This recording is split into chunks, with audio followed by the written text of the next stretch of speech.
¿Cuándo el certamen? ¿La próxima semana? El control. Ya.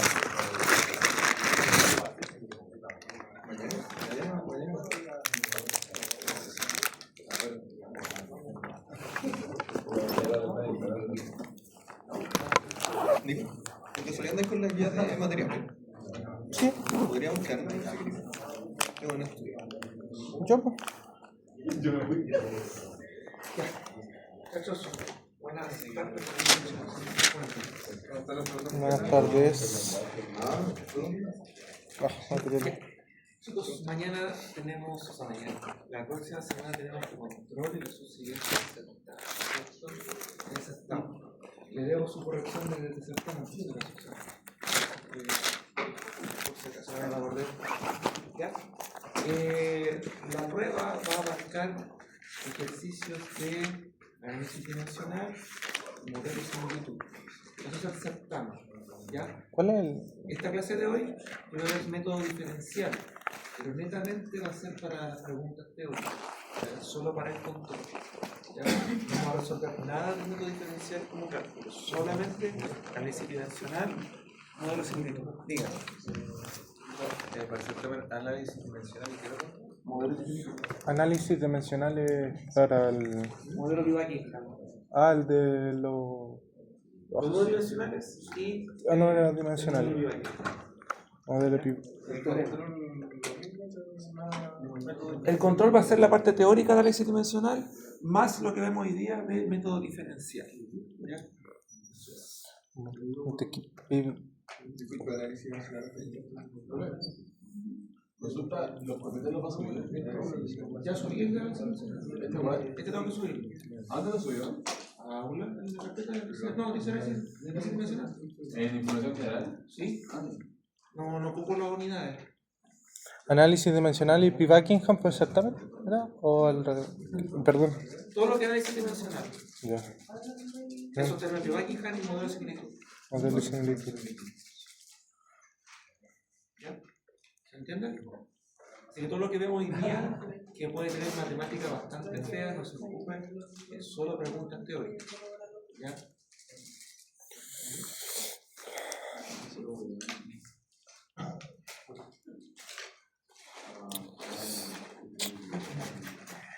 Entonces, esta unidad, que está en todos los libros de mecánica de fluidos, tiene bastante matemática densa, básicamente. ¿Por qué?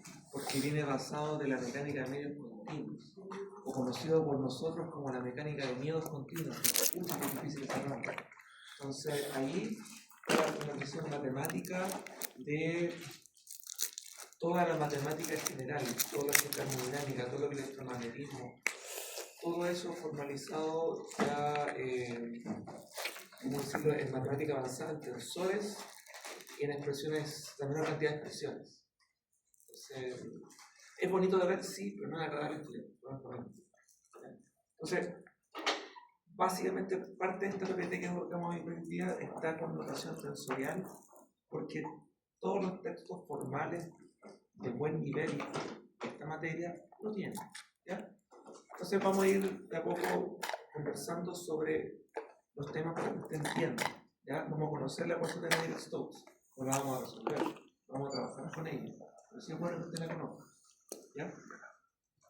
Y las razones de por qué Navier-Stokes es una del milenio, por qué no se puede resolver analíticamente, cómo aún así se puede resolver o encontrar algunos resultados. Eso vamos a conversar aquí. Primero, nosotros anteriormente que estudiamos análisis integral. ¿Ya? Recordemos que los problemas de mecánica de fluidos se pueden resolver o atacar de tres formas: análisis integral, análisis diferencial, que vamos a ver hoy día, y experimentación. ¿Ya? El análisis integral, que es lo que hacíamos nosotros, si ustedes se fijan, el dibujo está aquí a la derecha, perdón. ¿Ya? Nosotros analizábamos un volumen de control finito, un volumen de control grande, en donde nosotros estudiábamos la entrada y la salida de un flujo. ¿Ya? Y en base a eso nosotros hacíamos continuidad, masa, energía, para entonces poder resolver y encontrar, evaluar problemas. Ahí venía Bernoulli, todas todas esas cosas lo resolvemos de esa manera. Bien. ¿Cuál es ¿Cuándo es posible hacer esto? ¿Ya? Cuando nosotros tenemos información detallada y podemos medir muy bien lo que ocurre en la entrada y la salida. ¿Ya? Pero nosotros, este método, no tenemos idea de lo que pasa dentro. O sea, dentro de un remolino, dentro de una pérdida, no sé, disipación de energía, no tengo idea. El modelo no incluye esa entrada y salida, nada más. ¿Ya? Entonces, si uno quiere, por ejemplo, conocer qué pasa en los bordes, cómo se comporta el fluido en los bordes, cómo se comportan los esfuerzos del material por la presencia de un fluido de cierta presión, por ejemplo, un análisis integral no te sirve de nada porque solamente analiza entrada y salida. Entonces ahí tengo que meterme al método diferencial. ¿Y qué es lo que hace el método diferencial? Básicamente es lo siguiente. En vez de tener un volumen de control gigante que tome la entrada y la salida, empiezo a trabajar con volumen de control infinitesimal. ¿Ya? ¿Qué significa eso? Algo chiquitito. ¿Ya? ¿Qué tan chico tiene que ser? Perdón. Dependerá de la dificultad del problema. ¿Ya? Vamos a conversar con ellos a lo largo de esta clase. ¿Ya? Puede ser que sean 10.000 nodos tridimensionalmente, o puede ser que sean 10 o 100, dependerá, insisto, del problema y de la complejidad numérica. ¿Por qué? Porque cada nodo tiene que resolver ecuaciones. ¿Qué ecuaciones tiene que resolver? Energía, momentum, masa, en 3 dimensiones. Por lo tanto, cada una tiene 3 ecuaciones. Por lo tanto, son 9 ecuaciones simultáneas para cada nodo. Eso significa que el costo computacional es grande. Los problemas profesionales respecto al análisis diferencial se resuelven con supercomputadores. ¿Ya? ¿Sabes lo que es un supercomputador? Digo que como de 700 de RAM para 512 por son lo mismo. Bueno, verá porque si no, no hay caso. Son los computadores para las empresas grandes, hacen más uso, ¿o no? Sí, ya, la empresa de PeoChef tiene una supercomputadora, la universidad tiene algunas, pero no hay que otra empresa como tal en Chile así como que tenga realmente su banco. Bueno, hay que dejarse a todos proyectos en conjunto como para costear todo eso.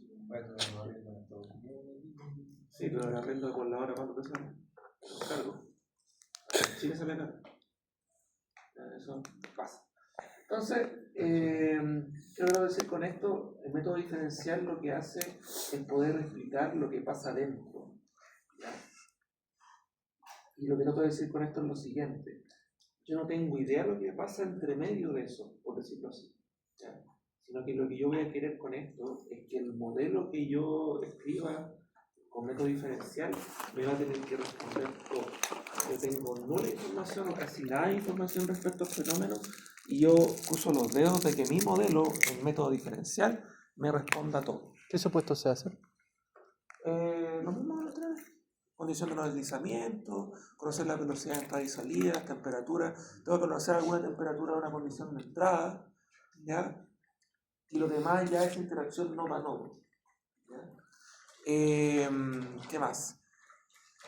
Lo estaba diciendo, el modelo tiene que responder todo lo que ocurre al interior del sistema. Por lo tanto, mucha gente no le crea el modelo. Mucha gente dice, ¿sabes qué? Tu modelo es muy bonito, pero la verdad es que no sé si es verdad lo que me responde. ¿Qué es lo que pasa ahí? Tienen que irse al laboratorio, medir, contrastar y validar el modelo. El método diferencial es clave validar su modelo. No sirve de nada. Simplemente, coloquialmente hablando, una paja matemática. Tiene que ser validado.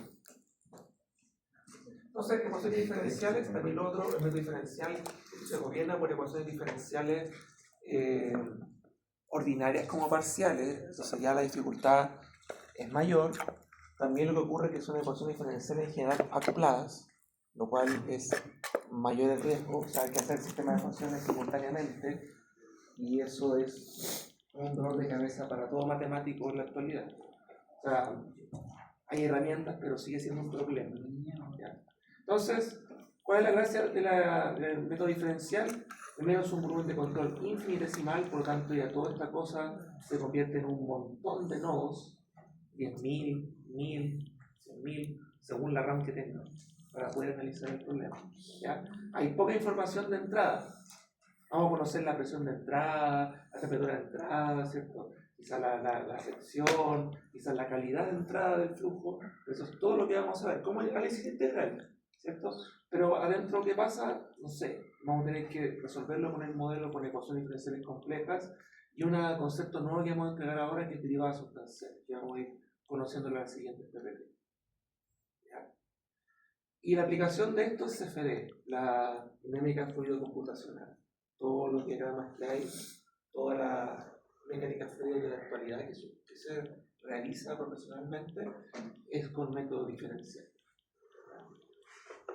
Eso es así. ¿Dudas? Consulta lo que acabo de decir, ¿está claro? ¿Ya? Entonces, el método diferencial son ecuaciones diferenciales. ¿Ya? Insisto, la ecuación diferencial ordinaria o parciales. ¿Saben cuáles son las parciales o no? Las que tienen que ver con el tiempo.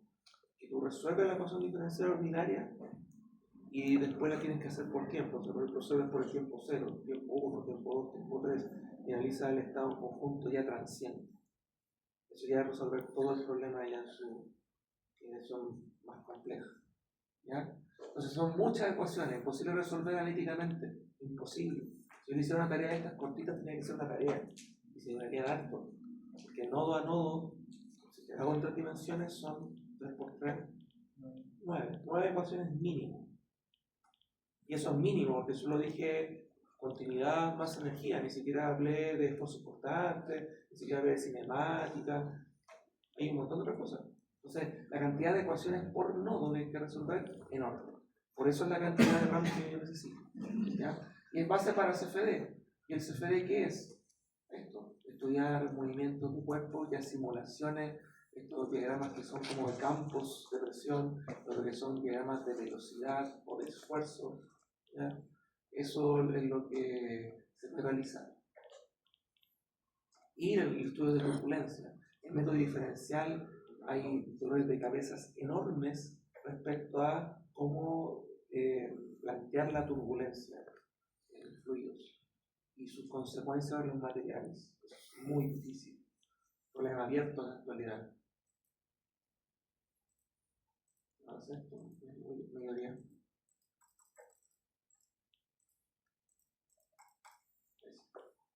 Entonces, aquí hay una paja matemática de aquellas, reconozco que sí, pero solamente voy a mostrar lo siguiente. La matemática de esto es la matemática de medios continuos que trabaja con tensores. Un tensor, se lo presento, es eso. Si yo lo escribo así, pareciera que estoy hablando de una matriz. ¿Ya? Pareciera que estoy haciendo eso, que tiene componente IJ, como parecía lo que está acá. 1, 1, 1, 2, 1, 3, 2, 1, 2, 2, 3, 3, 1, 3, 2, 3, 3. ¿Cierto? Pero una matriz es una respuesta matemática que es un ordenamiento de números. ¿Ya? Si usted quiere entender una matriz de una forma más avanzada, la matriz es un escalar de orden 2. El número es un escalar, una matriz es un escalar de orden 2. Pero ¿qué es un tensor? Tensor es la evolución de un vector. Tiene que ser un vector para ser definido magnitud, dirección y sentido, ¿cierto? Hasta ahí todo bien. ¿Qué es lo que pasa con el tensor? Que en palabras simples, el tensor necesita más de una dirección. ¿Por qué? Porque el tensor lo que hace es definir si yo tengo una variable, una velocidad, lo que sea, es de una partícula y va a una cierta dirección. Si por ese motivo hay una interacción de otra variable en otra dirección, esta va a cambiar. Entonces, el valor de esa variable, desde el punto de vista tensorial, va a ser definido por 2 direcciones ahora, no solo por una. Ese es el problema del tensor. Por eso es que cuando usted ve un tensor acá, aparece el E sub i y el E sub j. El E sub i y el E sub j, en notación de mecánica de medios continuos, es como el I tongo y el J tongo que veíamos en vectores. Son direcciones de vectores. Pero ahora, cada componente va a depender de 2 direcciones. Ese es el problema. ¿Ya? Entonces, muchas veces la gente dice que el escalar es tensor de orden 0 el vector de tensor orden 1 y el tensor es un tensor de orden 2, porque tiene dos direcciones posibles para tratar. ¿Ya? Bueno, no es necesario que usted lo entienda, pero ¿por qué lo digo esto? Es porque si usted busca esta materia en Wikipedia y cosas así, usted va a encontrar tensores al tiro. Todas las formulaciones, todas las ecuaciones van a ver un tensor. ¿Ya? Netamente por eso. ¿Ya?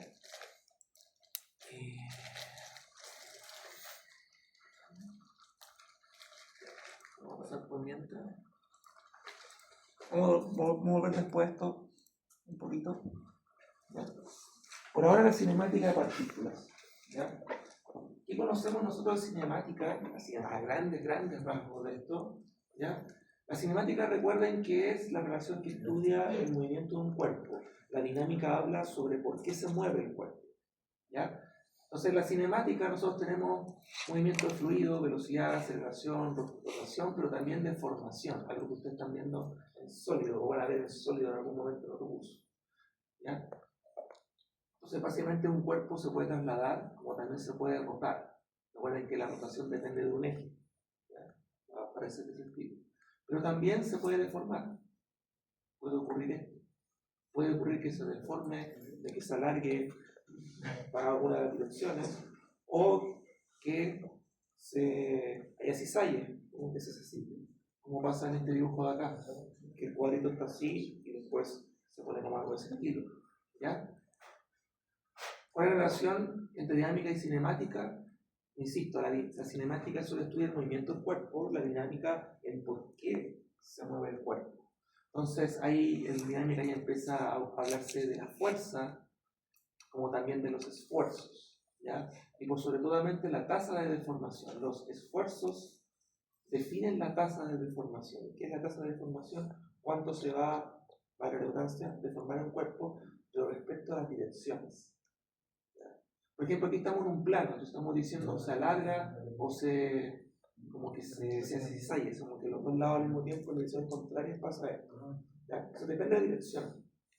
Y tridimensionalmente esto puede formarse aún más de otra forma y mostrarlo de esa manera.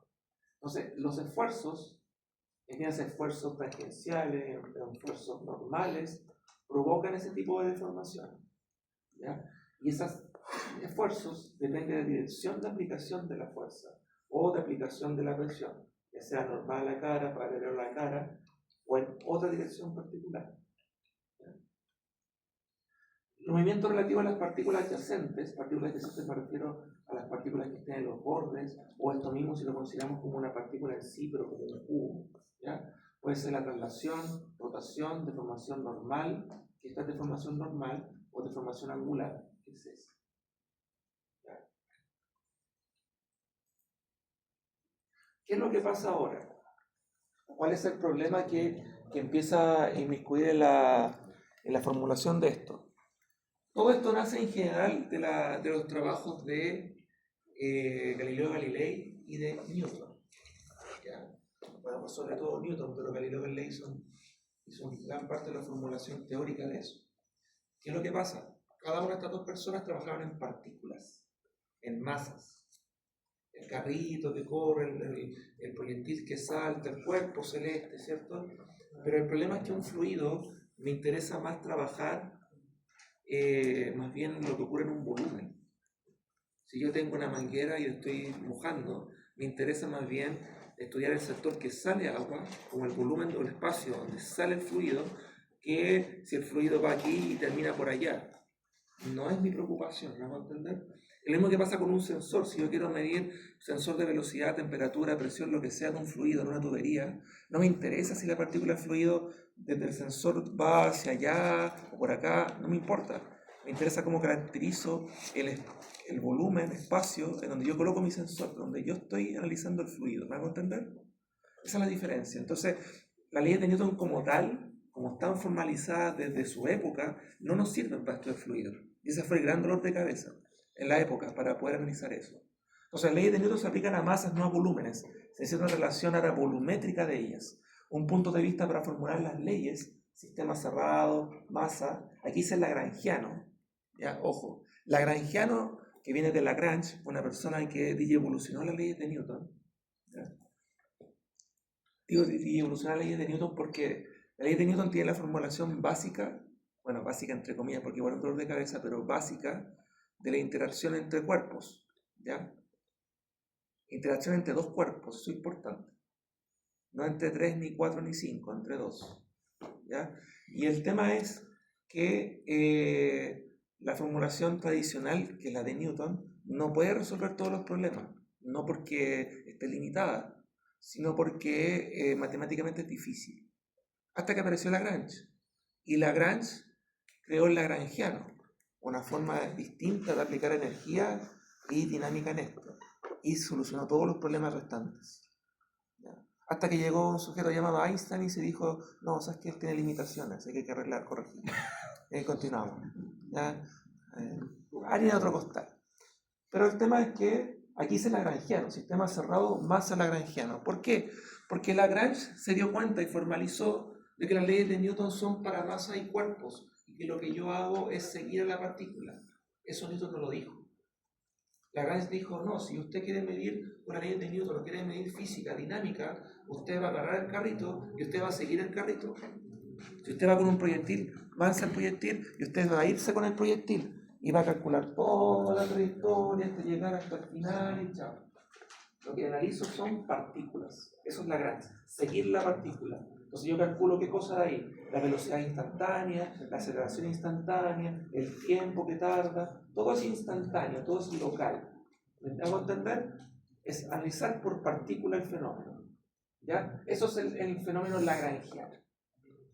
Pero ¿qué es lo que pasa? Nosotros queremos ahora aplicarlas a un problema de flujos, volúmenes de control o euleriano. ¿Y qué hace Euler? Siempre está metido Euler en todas las cosas porque era un matemático genio. Trasladó las ecuaciones de Newton de masa a volúmenes. Adelante.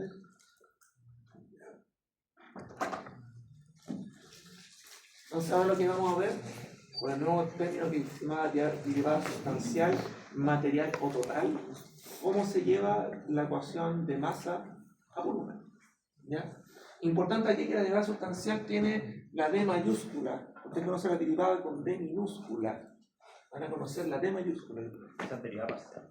No, derivada parcial es como otra cosita. No, está derivada total. Entiendo que el lagrangiano es instantáneo todo el tiempo, pero hay un sistema de masa igual que en Newton. ¿No? En Newton ve la relación.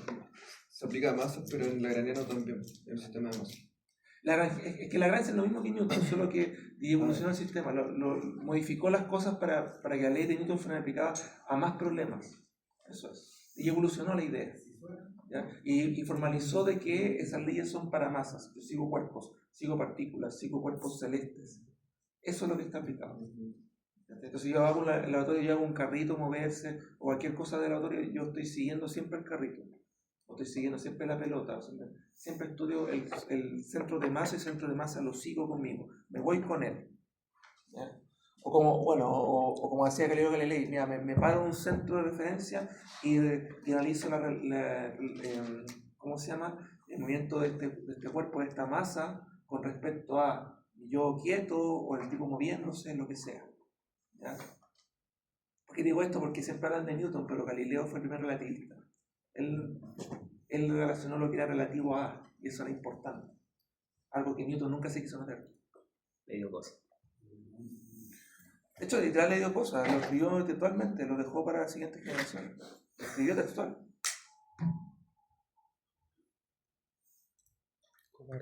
Ya. Derivada total sustancial. Es el bicho que está aquí. ¿Ya? Se compone de dos partes fundamentales. Ya, yo sé que ve más términos, pero se compone de dos partes fundamentales. La primera es la derivada temporal, derivada parcial temporal, y este bicho de acá medio raro, ¿de acuerdo? Que en su notación vectorial, sé que suena raro la notación vectorial, yo debería poder escribir esta ecuación, la derivada total, como esto que está acá, la derivada temporal más un vector c punto nabla variable. Vamos a hablar de eso con calma.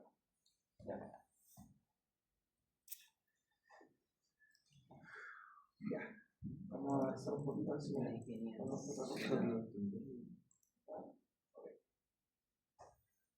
Voy a buscar un término que me sirva más. Tengo uno acá.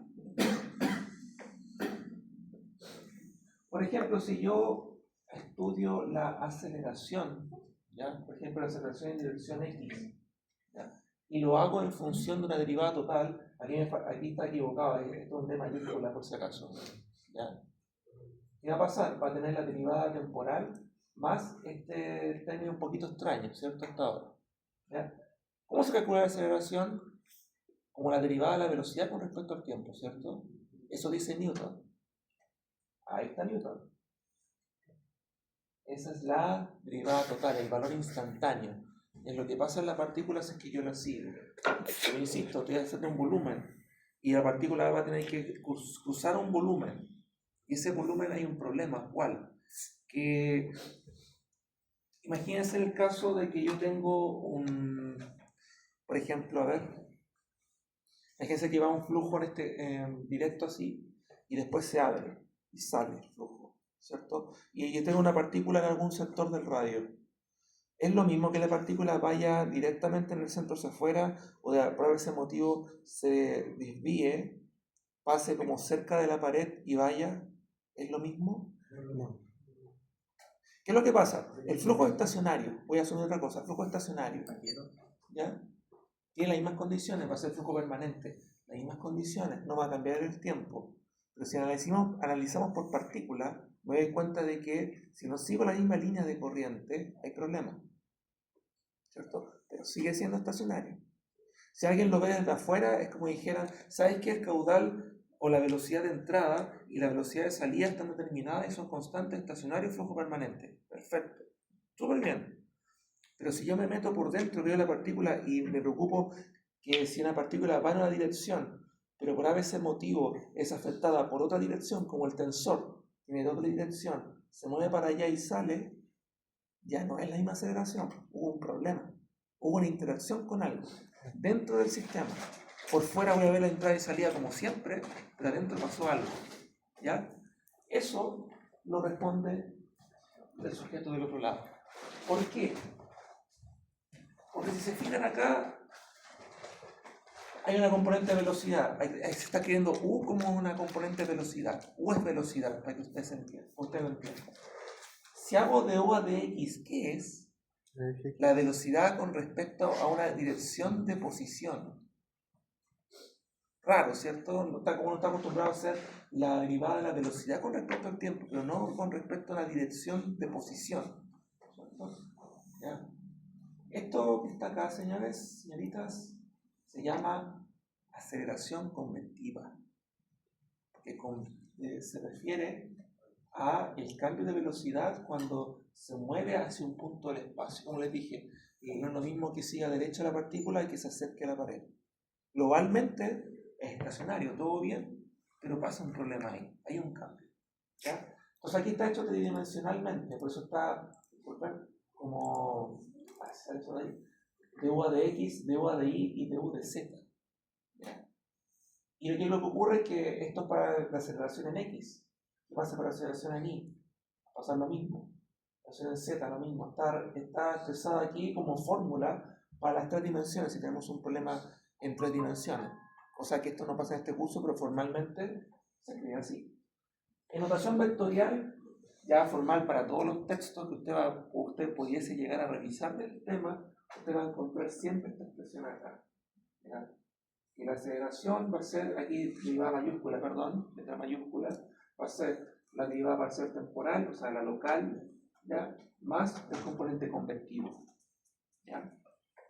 Entonces, ¿qué quiero que usted aprenda de esto? Yo no quiero que haga la paja matemática de esto porque no es lo que estoy buscando, insisto, yo quiero hacer preguntas teóricas de esta unidad, pero sí quiero que usted entienda lo siguiente, que un flujo es estacionario eulerianamente, pero acelerado convectivamente lagrangianamente. Esa ecuación resume todo lo que hemos dicho hasta ahora en esta clase. ¿Ya? Escríbala, por favor, apréndasela. Hay una pregunta que es clara, hacer la pregunta de desarrollo de su control sí o sí, explicarme eso en detalle. ¿Ya?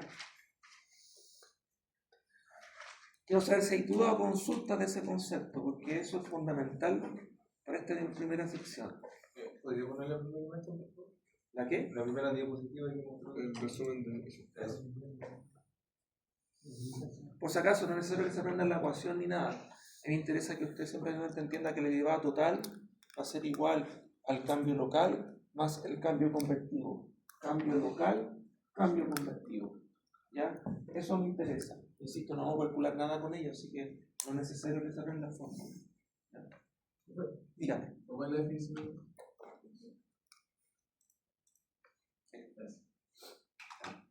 Recuerden, lagrangiano es que yo sigo la partícula, yo me paro en la partícula y camino por la partícula, voy con el carrito. ¿Ya? Y euleriano es que me quedo parado y veo en qué sección o qué volumen el carrito sale. Eso es lo que estoy haciendo.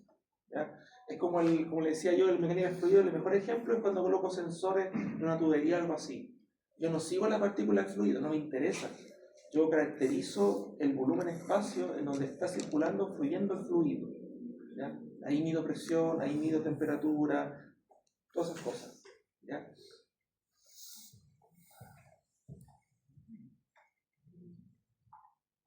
Dudas, consultas. En la zona local y cambio Convertido. ¿Cómo es que, o sea, no sé, si tengo un estanque y veo un río, si lo miro en un punto fijo sería como el euleriano, pero si sigo el flujo sería la Con la granjera. partícula es que yo siga la partícula. Ya, la partícula. Mira, es como si, por ejemplo, si yo tuviera hay varias formas de cómo decirlo. Un ejemplo más como principal es como cuando la gente dice, mira, gente que tú vas de una sala fría, una temperatura fría, y te mueves hacia una sala que está caliente. ¿Ya? Eso es un cambio convectivo. ¿Por qué? Porque las dos salas están estacionarias, fría y caliente. Pero yo como partícula moviéndome, siento la interacción. ¿Ya? Eso es lo que pasa. ¿Ya? Ahora, insisto, lagrangiano sigo la partícula, euleriano analizo el espacio donde fluyen las partículas. ¿Pero analiza la entrada y salida o el conjunto completo? El volumen completo, la verdad. Ya. El volumen completo. No significa de que, por ejemplo, es como la tubería. Yo analizo, por ejemplo, eulerianamente la salida y como el espacio, volumen, en donde circula el flujo. No me preocupo si la partícula que pasó por ahí después llegó por allá, no me importa. ¿Entiendes? Es como, por eso digo, es como un sensor. En un sensor yo mido temperatura y presión, pero no me preocupa, el sensor no se preocupa si la partícula llegó, chocó, no sé, comió, tuvo hijos, no importa. Se preocupó de medir, en ese momento de medir siempre por tiempo, temperatura y presión, porque caracteriza el espacio, Es el caracteriza el euleriano. volumen. ¿Cachai? Ya. Es como la manguera. Yo si quiero diseñar una manguera, una tobera, difusor, lo que yo quiera, no me interesa si la partícula llega lejos o no lejos, me interesa cómo en ese espacio cambia la presión por volumen del flujo. Eso es. Ese es el pensamiento que tenía Euler para resolver el problema. Eso significa traspasar el problema de masa a un problema de volumen. Caracterizo el volumen donde circula un flujo. Otra cosa que tienen que entender de acá, estas formulaciones que están acá, es que la velocidad en mecánica de fluidos, para explicarlo más rápidamente, por la notación que tienen, solo por si acaso, para que lo puedan incluir mejor.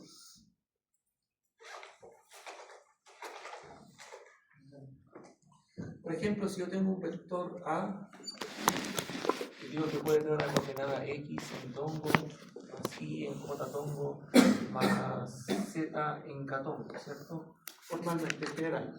¿Ya? En mecánica de fluidos, la velocidad la puedo escribir como C, que es celeridad, que es lo que está escrito allá, o la puedo escribir como una V, de velocidad. ¿Qué pasa con las componentes? Las componentes en mecánica de fluidos tradicionalmente se escribe la componente en X de la velocidad, la escribimos como en U, W, y V, perdón, disculpe, U, V y W. Entonces, esto equivale a decir la velocidad en X en mi tongo la velocidad en I en J tomo, la velocidad en Z en K tomo. Es equivalente. ¿Ya? Entonces aquí en mecánica del fluido explícito nosotros vamos a usar la U, la V y la W. ¿Por qué digo esto? Porque cuando paso a esto, ¿ya? Y muestro la aceleración en X, si yo quiero calcular la aceleración en la dirección X, debo derivar la componente X de la velocidad. Y la componente X de la velocidad es U. Por eso está todo el A sub X con U.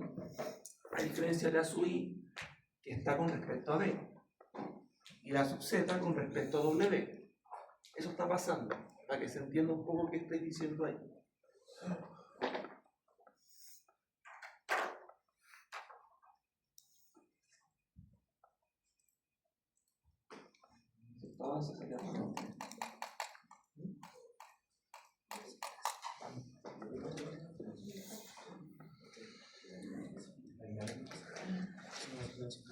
El fluido también presenta rotación. ¿Ya? No, con rotación no me refiero bueno, puede ser, pero no me refiero únicamente a cuando uno revuelve el café y se ve, o la lavadora cuando se ve así. ¿Ya? No es solo eso. ¿Ya? Me refiero a que existe el vector vorticidad. ¿Qué significa el vórtice? Omega. El omega es velocidad angular. ¿Ya? Pero ¿qué será la vorticidad, Luis? ¿O un vórtice? ¿Qué será eso? ¿Has escuchado eso alguna vez? No le escucho. Está en el límite del vórtice. Bueno, puede ser considerado como eso, pero no es eso. ¿Ya? Vórtice remolino tiene que ver cuando el fluido se deforma, ¿ya? Y dos, genera remolinos. ¿Ya? Es cierto que tiene que ver como con el café, pero si lo veo yo como en altas masas, ¿ya? Es como disipación de energía. Es también en el mar, por ejemplo, cuando el mar ya se empieza a hacer como torbellinos. Y hay ¿perdón? Una disipación de energía. Puede ser puede considerarse una disipación de energía. O sea, el movimiento no tiene que ver con situaciones. ¿Y qué es lo que pasa? No todos los fluidos tienen vorticidad, algunos sí, otros no, evidentemente. No todo el mundo gira, ¿ya? No todos los problemas son con giro, ¿ya? Pero existen. Y ahí está el vector vorticidad. Y el vector vorticidad es W, que se calcula con el rotacional, ¿ya? Eso es matemática de cálculo avanzado, cálculo 3. Ahí están esas operaciones NAPLA con los presiones rotor. ¿Ya? Pero básicamente es como yo puedo tomar en cuenta si el fluido va a girar o no y qué consecuencia va a tener en su cinemática y en su dinámica. ¿Ya? Muchas veces los problemas son irrotacionales, muchas veces. ¿Cuál es el problema de esto? Es que si un cuerpo gira de esta forma y una masa gigante gira, es difícil calcular su disipación de energía. Al mismo tiempo, si el fluido es turbulento y gira, es aún más complejo. ¿Ya?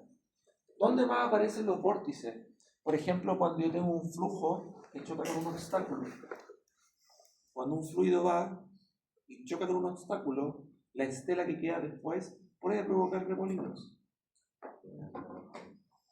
¿Ya? Y esos remolinos no son difíciles, no son fáciles de dimensionar. ¿Ya? Y ese es el problema.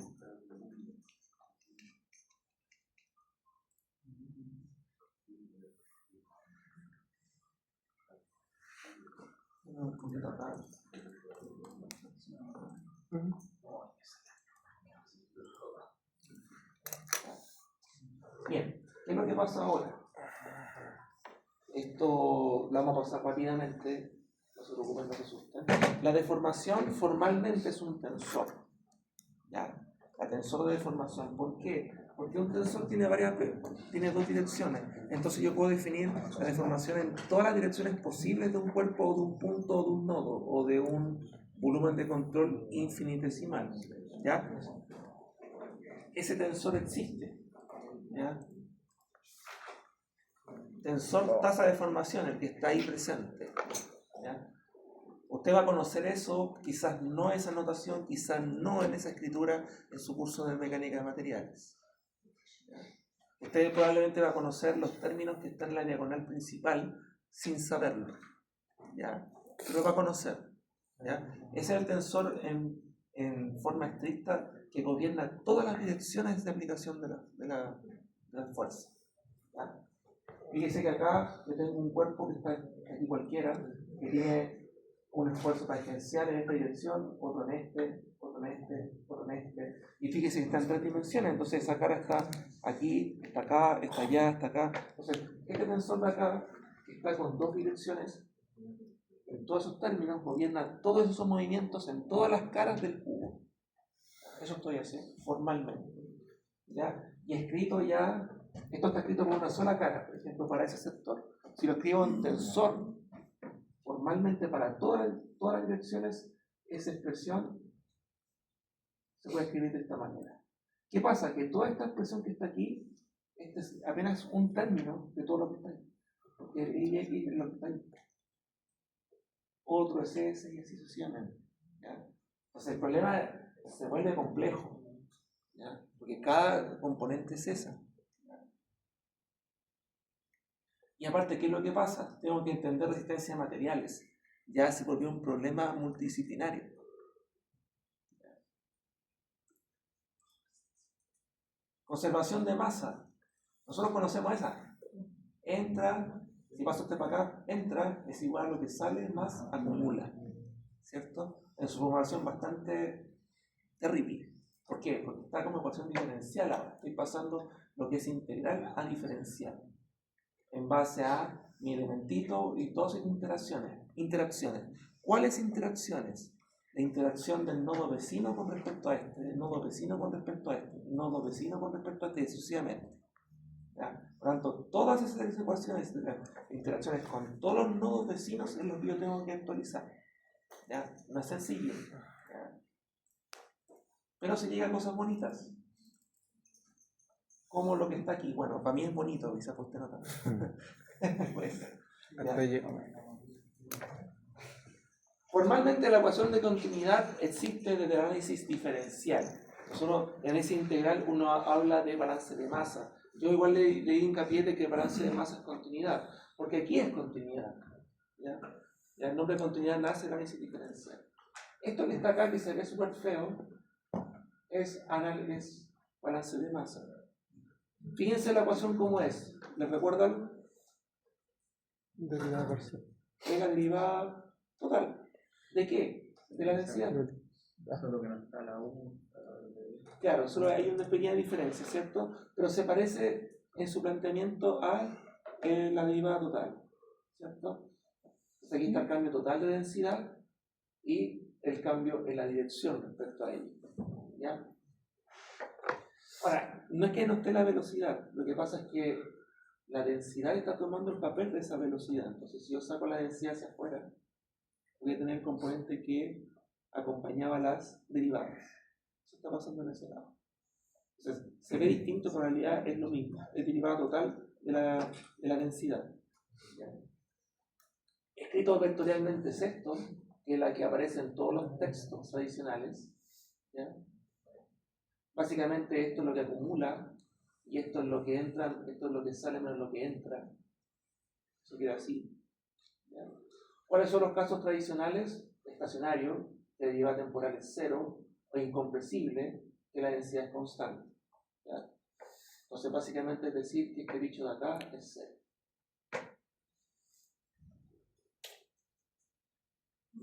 Eso es continuidad, balance de masa. Después que vamos a ver que el nombre mayor no me quiere ayudar.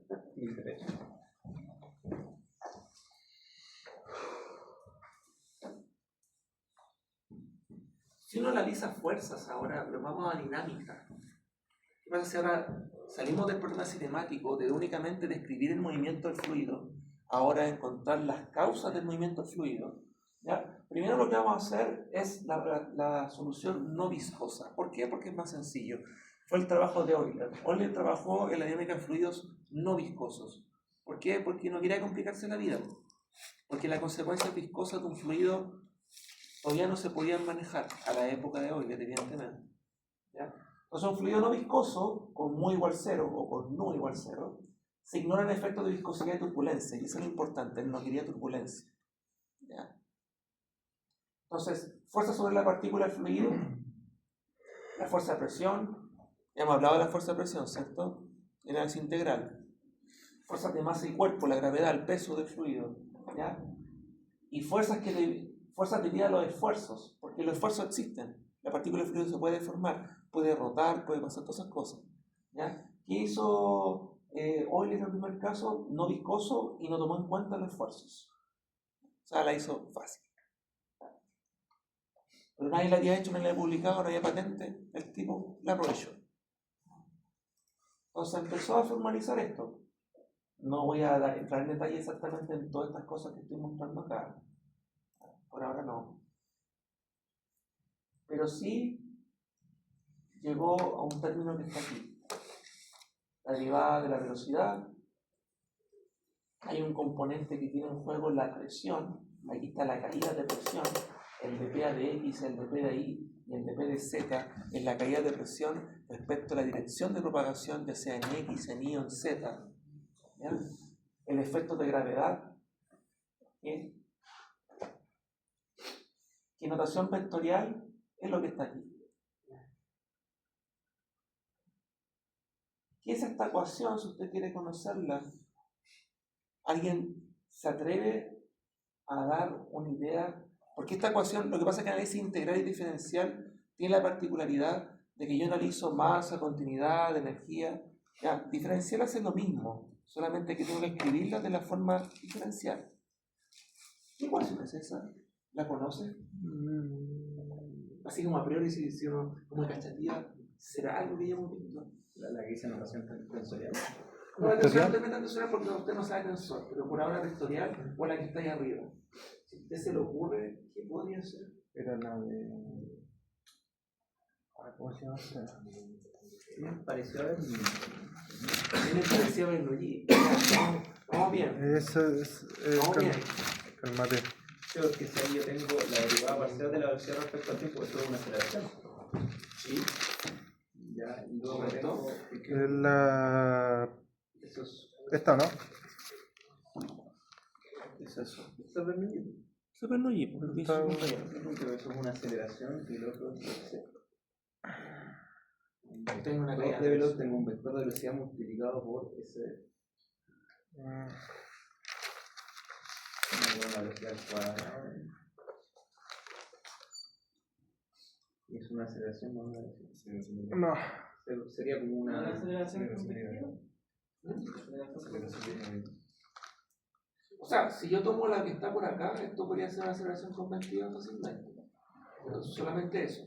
¿Qué pasa? Que esto está igualado a otra cosa, una caída de presión y a la gravedad. Todos los términos son en unidades de gravedad. ¿Ya? Igual como acá abajo, todos son unidades, como la aceleración, son unidades de aceleración. Pero, ¿qué será? ¿Qué responderá a esto? A priori, yo sé que es difícil verlo, sino no es una pregunta trivial. Pero le hago hincapié a esto porque, insisto, nosotros estamos pasando ecuaciones que ya hemos trabajado, análisis que hemos trabajado, pero ahora desde el punto de vista de nodo diferencial. ¿Ya? ¿Reynolds? No.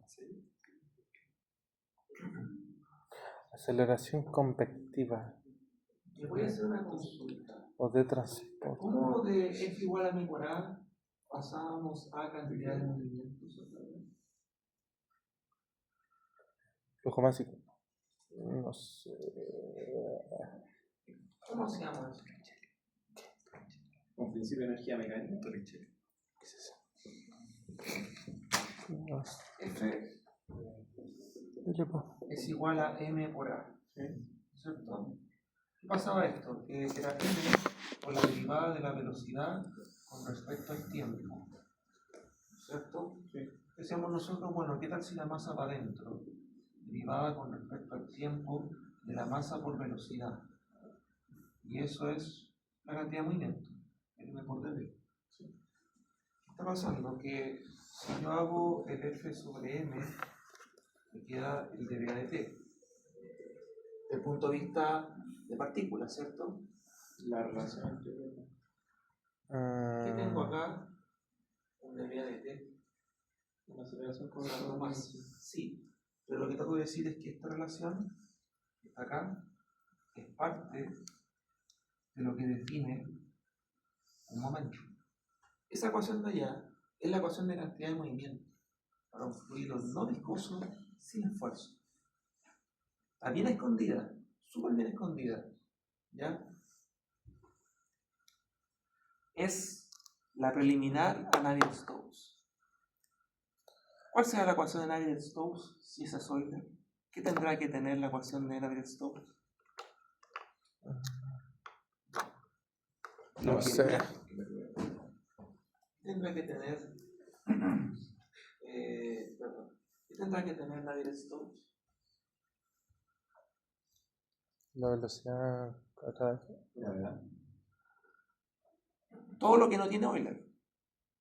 ¿Y qué no tiene Euler? Viscosidad y fuerzas debido a esfuerzos. Navier-Stokes resuelve el problema. Entonces, el primer planteamiento que hizo Euler, que está ahí, es para un fluido ideal. Fluido sin viscosidad, un fluido sin turbulencia. ¿Ya? Esta ecuación es interesante. ¿Y por qué se seleccionaba Bernoulli? Porque esa ecuación te va a responder Bernoulli. La primera tarea que uno hace es cómo llevar esa ecuación con las condiciones específicas para que te diga Bernoulli. ¿Qué condiciones? Trabajar en la misma línea de corriente, por ejemplo. ¿Ya? Que sea estacionario, incompresible. Te va a llevar a eso. Y te va a aparecer.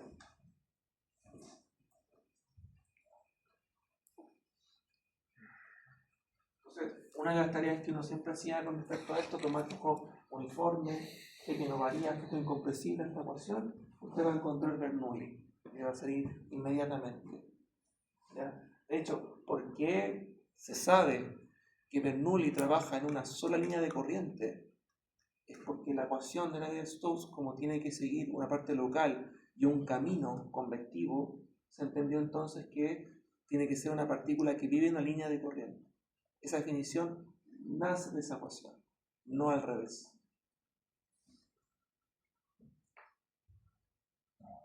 Básicamente en esa época Euler demostró Bernoulli y lo formalizó ya, digamos, ya sin duda alguna. Ese fue el trabajo de Euler en ese caso. ¿Cuál es el problema ahora? Si yo ahora me meto en un fluido viscoso, si soy porfiado, como curado porfiado, ¿ya? Y digo, no, que ¿sabes qué? Me tengo que meter en este problema porque no salgo del bicho. ¿Ya? ¿Cuál es el problema? La gente que trabajó en fluidos primero sabía de sólidos. La gente que trabajaba en sólidos ya tenían su tensor de deformación. Sabían, no sé si a la fecha que trabajaron esto tenían ya resuelto todo el problema, no lo sé, pero sí sabían ya que había direcciones principales de deformación. ¿Por qué digo esto? Porque la notación de tensorial, formalmente hablando, la promulgó Einstein con Lorentz mucho tiempo después. ¿Ya? Pero hacia esa época ya se tenía conocimiento de los factores que existían en direcciones principales y las direcciones tangenciales y todo tipo de otras direcciones donde se podía aplicar esfuerzos formalmente, así como, digamos, ¿cómo decirlo? En general a un cuerpo. ¿Qué pasó? Un sujeto de apellido Cauchy trabajó en cómo definir el esfuerzo cortante y cómo definir el tensor de deformación en un cuerpo sólido, no en un fluido. ¿Ya? Que básicamente, insisto, trabajar todos los esfuerzos cortantes, tangenciales normales y en todas las direcciones posibles de un cubo, todas las caras. Básicamente es hacer eso en todas las caras. Perdón. ¿Disculpen? En derecho hecho lo que no. No, sí, no estoy haciendo eso. Y no pasa. Entonces analizó todas las interacciones en todas las direcciones y básicamente lo que él dijo es que hay direcciones principales y otras que tienen cada una de las caras y definió él su tensor de esfuerzos. ¿Ya? Te lo cambio por debajo. Insisto, este está hecho para sólidos.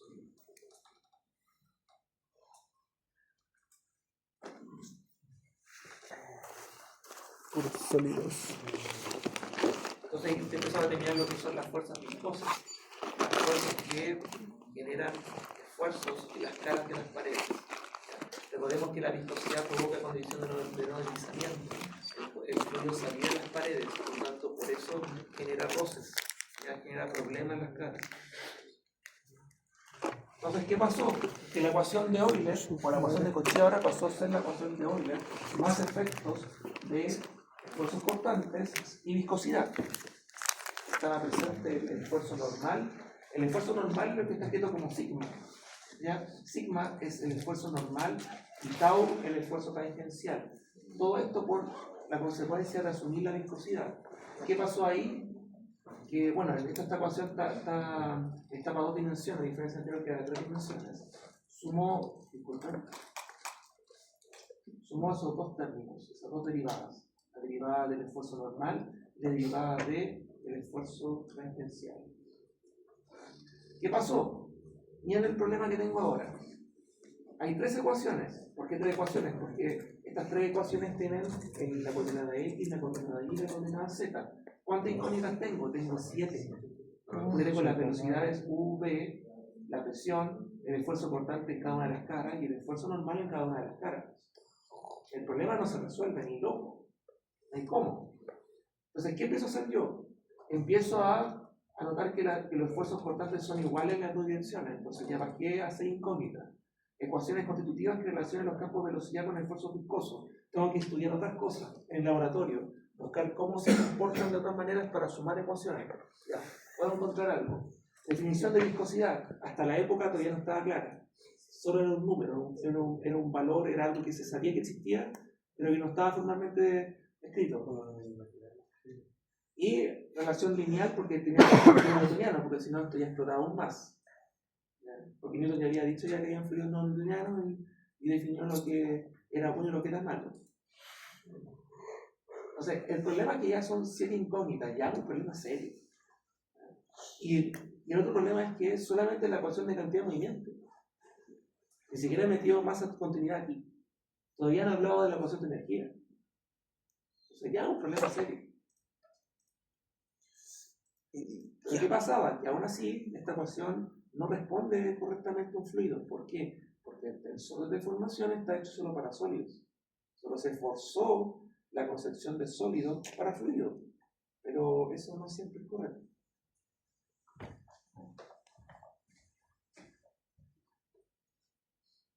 Entonces aparece Navier y aparece Stokes. Esa gente nunca se conoció en su vida, por si acaso.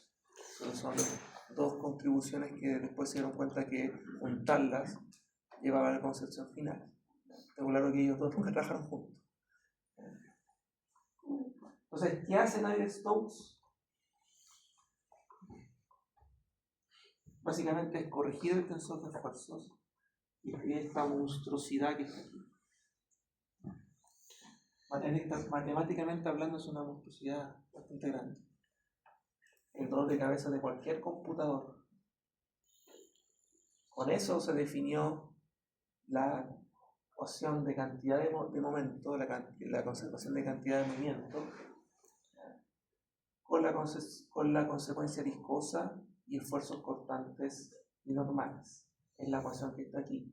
La única diferencia con respecto a la notación anterior es que ahora se pone el gradiente del tensor, ahora el tensor de Navier-Stokes, y esta F corresponde a los esfuerzos de gravedad. Ahí venía la gravedad y otras cosas. O cualquier otra fuerza que esté involucrada. Navier-Stokes ya formalizó a cualquier otra fuerza que puedas colocar. Entonces ya por eso ya aparece F. ¿Ya? Básicamente esa F que está ahí es ρ por G. En este caso puede ser el peso. Entonces, Navier-Stokes, para un fluido incompresible, que es lo que generalmente hacemos en este curso, simplifica el tensor de esfuerzo, algo había que simplificar porque ya era una monstruosidad esto. Insisto, este tensor así como está es difícil de calcular incluso en computador. Ya no es sencillo. Pasa a hacer esto. ¿Ya? Que tampoco se verán bonitos, ¿cierto? ¿Ya? Pero ¿cuál es el problema o cuál es la gracia? Es que esta escritura que está aquí, el t cuadrado, con respecto a eso, Pero es derivada total, Es es una derivada segunda- parcial. no, una derivada parcial al segundo orden. a segundo orden. ¿Ya? Tenía un punto a favor importante, muy grande, y era muy bueno. ¿Cuál? Que esta ecuación que está aquí, en segundo orden, tiene solución analítica. Se conocía a la época, que es la ecuación de Laplace. Entonces ellos dijeron, perfecto, para fluido incompresible, esto se puede resolver. Vamos. Y ahí entonces se presenta la ecuación en 3 dimensiones para fluido incompresible. Estas, señores, son las ecuaciones de Navier-Stokes, formalmente. ¿Ya? Pero solo para fluido incompresible. Si fluido incompresible, olvídase. Yo sé que usted sube el avión con toda la sensación de seguridad, pero la ecuación que gobierna todos los problemas que puedan encontrarse con mecánica de fluidos del avión no está resuelta en la actualidad. Vivimos solamente con aproximaciones numéricas y unos buenos factores de seguridad. Por algo con el prototipo y se certifican como 4 años con 1000 horas. Así es. ¿Cuál es Todavía no hay una certeza real. Nunca. Ahora, la no diferencia? significa que el cálculo numérico actual hasta el año 2026 no se acerque a la realidad. Claramente se acerca bastante. Pero nunca va a tener la solución exacta, jamás. No existe solución analítica y está demostrado que no se puede conseguir solución analítica al problema. Aún así sigue siendo un problema del milenio. ¿Por qué? Porque hay matemáticos que dicen que hay otras aristas de la ecuación que todavía no están del todo correctas. O del todo... Ah, sí, es un problema del milenio. Si lo resuelves te ganas más de $1 millón más. Es uno de los 8 problemas del milenio. Navier-Stokes. Hay que resolverlo Porque Navier-Stokes define la turbulencia, define todos esos problemas. como Si tarea, resuelve eso, wow. como tarea. Llamar. Fantástico. Ahora, de los problemas del milenio solo uno se resuelve. Solo uno. ¿Cuál fue? Poincaré, teorema Poincaré. Puede buscarlo si se quieren saber el tiempo libre. Lo puede mirar. Pero es que consulta porque hay ejemplo parece densidad por la derivada total, si no me equivoco, es igual a la pero y lo inician cada uno de los ejes. Porque No, porque está con U. sí. Ah, con B, ahí está la cosa. Esa es la diferencia. ¿Qué pasa acá? La densidad y la viscosidad son conocidas, son propiedades de los fluidos. ¿Ya? Así que tengo 4 ecuaciones, 4 incógnitas, entonces yo al quedar ahí yo puedo resolver. ¿Ya? Ahí vienen todas las tareas que uno hace de Navier-Stokes para hacer esto. La viscosidad era conocida. La viscosidad y la densidad son conocidas, son Sí, propiedades de los fluidos. Están en tablas, como está la termodinámica. Te lo vas a encontrar. Sí. Estamos como ¿Qué hora es? Son 8,5. Solo un comentario final antes del Magic, si quieren a comer. Esta clase está bien así, bien comprimida, densa, ¿cierto? Gobierna todos los conceptos modernos de cómo se resuelve un problema de mecánica de fluido en la actualidad. Actualmente todo se resuelve así. Todo es simulación, todo es software. Todo es computación. Y todo eso se resuelve en base a esta ecuación. ¿Ya? En base a la derivada sustancial, entender que el problema ya no es solo local, sino también es convectivo. Y ahí se realizó el problema. Y ahí las contribuciones de Euler, aunque no trabajó viscoso y aunque no trabajó esfuerzos cortantes, sí definió la componente convectiva. Entendió que un fluido puede acelerar convectivamente siendo estacionario, y ese es un golazo enorme. Esa fue la gran diferencia entre un sólido y un fluido. Y ahí cambió todo el paradigma de eso. ¿Ya? Chicos, esto lo voy a subir ahora mientras está en el bloque. Todo esto preguntas teóricas. Hasta aquí. No, Malo de